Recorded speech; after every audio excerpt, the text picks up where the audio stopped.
think about it for a second. How much of your day involves the internet? I mean, it's everywhere, right?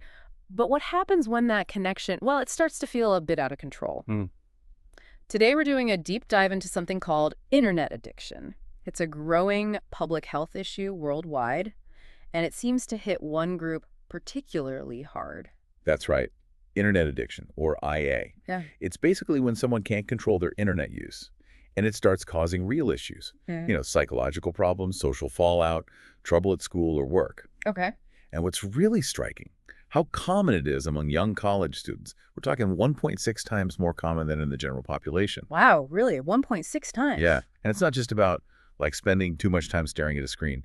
It cuts deep, affecting mental health, grades, just overall quality of life. We see things like attention problems, lower learning efficiency, depression, anxiety. That's a lot, especially the focus on college students being disproportionately affected. And today's deep dive, well, we're looking at a really interesting recent study. It focused on Chinese college students and unpacked this complex web connecting socioeconomic status, loneliness, alienation, even their year in college, to this internet addiction issue. Let's dig in. Sounds good. So let's start with socioeconomic status, SES. The study found that lower SES is linked to higher internet addiction. Now, I usually think of SES as kind of a background thing, but this study got really specific, didn't it? They used things like the father's education level and family income. They did. And importantly, they treated SES as what's called a formative construct. That means those indicators, the education, the income, they don't just reflect SES. In this view, they actually define it for the purposes of the study. Ah, okay. So they are the measure. Right. And it makes sense. The thinking is that maybe students from lower SES backgrounds might rely more on the internet for social life, or maybe use it as a way to kind of escape stresses and challenges in the real world. Okay, so SES is a key factor, but it sounds like it doesn't just directly cause internet addiction on its own. The study suggests it works through other things. Exactly. It's not a straight line. That's where loneliness and alienation step in.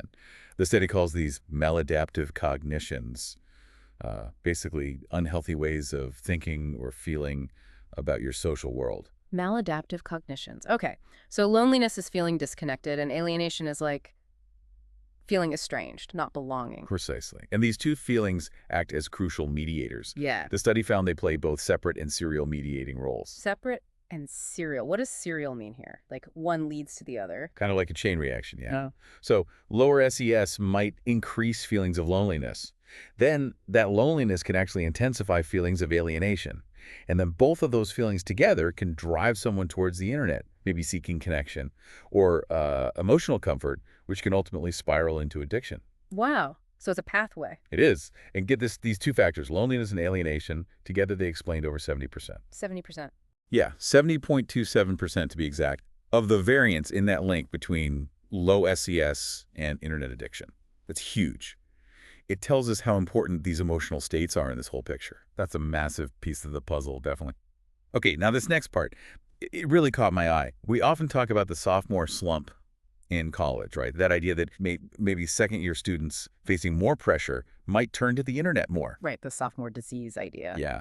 But this study found something, well, more nuanced, didn't it? About academic grade. It did. Really interesting. It found that academic grade does moderate these effects, but maybe not how you'd expect. It actually weakened the negative path from SES through loneliness to internet addiction as students got older. Weakened it.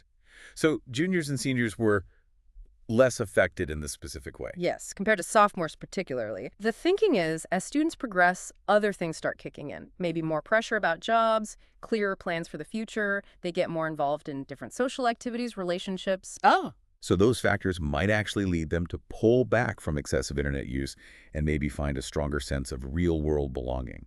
Yeah. So, yeah, the sophomore slump isn't the whole story when it comes to this pathway. That makes sense.